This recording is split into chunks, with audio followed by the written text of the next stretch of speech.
আজকের আলোচনায় থাকছে পাকিস্তানের তৈরি অত্যাধুনিক ব্যালিস্টিক ক্ষেপণাস্ত্র আবাবিল, যা দক্ষিণ এশিয়ার সামরিক ভারসাম্যে নতুন করে উত্তেজনা তৈরি করেছে। পাকিস্তান দাবি করেছে এই ক্ষেপণাস্ত্র তাদের প্রতিরক্ষা সক্ষমতাকে আরও শক্তিশালী করেছে এবং বিশেষ করে ভারতের ক্ষেপণাস্ত্র প্রতিরক্ষা ব্যবস্থাকে চ্যালেঞ্জ জানাতে সক্ষম।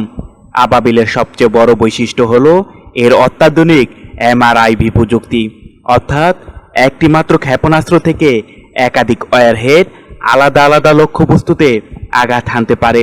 সামরিক বিশ্লেষকদের মতে এই প্রযুক্তি দক্ষিণ এশিয়ায় কৌশলগত প্রতিযোগিতাকে নতুন মাত্রা দিয়েছে।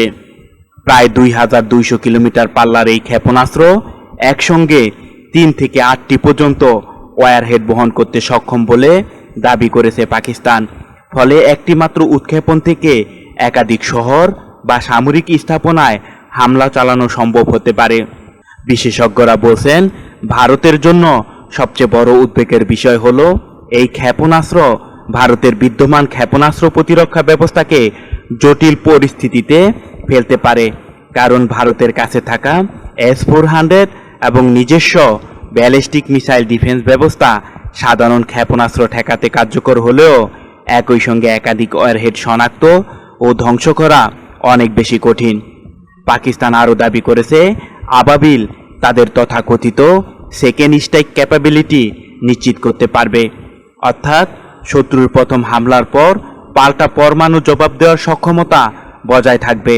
সামরিক কৌশলে এটিকে অত্যন্ত গুরুত্ব বলে বিবেচনা করা হয়। তবে এই ক্ষেপণাস্ত্র নিয়ে বিতর্ক রয়েছে। আন্তর্জাতিক প্রতিরক্ষা বিশ্লেষকদের একাংশ মনে করেন পাকিস্তান এখনও পুরোপুরি ক্ষুদ্রাকৃতির MIRV উপযোগী পারমাণবিক ওয়ারহেড তৈরিতে সম্পূর্ণ সফল হয়েছে কিনা তা স্পষ্ট নয়। ফলে আবাবিলের প্রকৃত সক্ষমতা নিয়ে প্রশ্ন থেকে যাচ্ছে।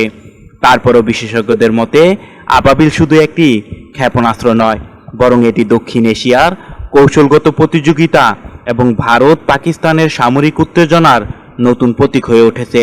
বিশ্লেষকদের আশঙ্কা, ভারত যদি এর জবাবে আরও উন্নত প্রতিরক্ষা ব্যবস্থা বা নতুন ক্ষেপণাস্ত্র মোতায়েন করে, তাহলে পুরো অঞ্চলে নতুন অস্ত্র প্রতিযোগিতা শুরু হতে পারে। এখন দেখার বিষয় এই সামরিক প্রতিযোগিতা ভবিষ্যতে দক্ষিণ এশিয়ার নিরাপত্তা পরিস্থিতিকে কোন দিকে নিয়ে যায়।